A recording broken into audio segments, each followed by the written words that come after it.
Hello friends, in last class we have discussed about the overview of machine learning. There we have discussed what is meant by machine learning and different types of machine learnings.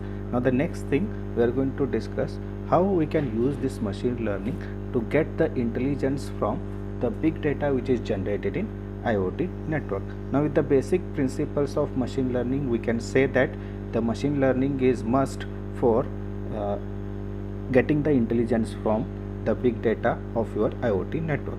But there is a difficulty in choosing the right algorithm for right type of application. Hence what we are going to do, we are going to divide the machine learning applications in two broad subgroups. One we are going to call as local learning and second is remote learning. Local learning and remote learning. Now we are going to discuss these one by one. Now the first one is local learning. In this group, the data is going to be collected and processed locally, either in the sensor itself or in the gateway of a IoT network. Now when you collect and process the data at the sensor itself, it is called as edge computing, and when you collect and process the data at gateway, it is going to be called as fog computing. Now the second category of applications is remote learning. Now in this group of applications, the data is going to be collected and sent to the central computing unit. Now this central computing unit is placed in a cloud and where it is going to be processed, and this type of processing is called as cloud computing. Okay, this is about the broad classification of machine learning applications. They are going to be classified either as local learning or remote learning based on where the data is going to be processed. Now the next thing is machine learning applications for your IoT network. Now the machine learning applications for IoT network have been broadly classified into four major domains. Those are monitoring, behavior control, operation optimization, and the fourth one is self-healing and self-optimizing. The name itself indicates what these application domains are going to do. Now we are going to discuss these application domains one by one. Now the first one is monitoring. Now the basic task of this type of applications is to monitor the environment where they are going to operate. Now the smart object in an environment is going to monitor the environment where it is operating. Now the data processed at the object, or it may be processed at the router, that is at the fog.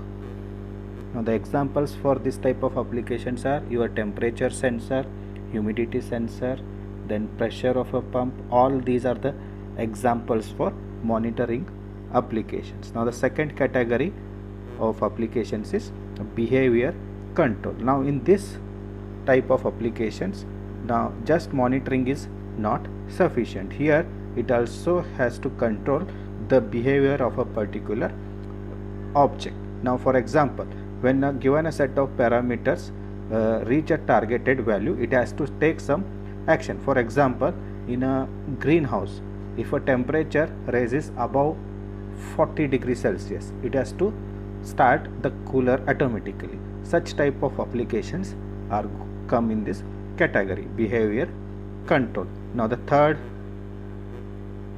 category is operation optimization. In behavior control applications, it typically aims at taking corrective actions based on some threshold values, but however the data analysis is not going to be performed at particular device. Now in operational optimization application, the data is going to be analyzed and certain actions are going to be taken. This type of applications are called as operations optimization. Now the fourth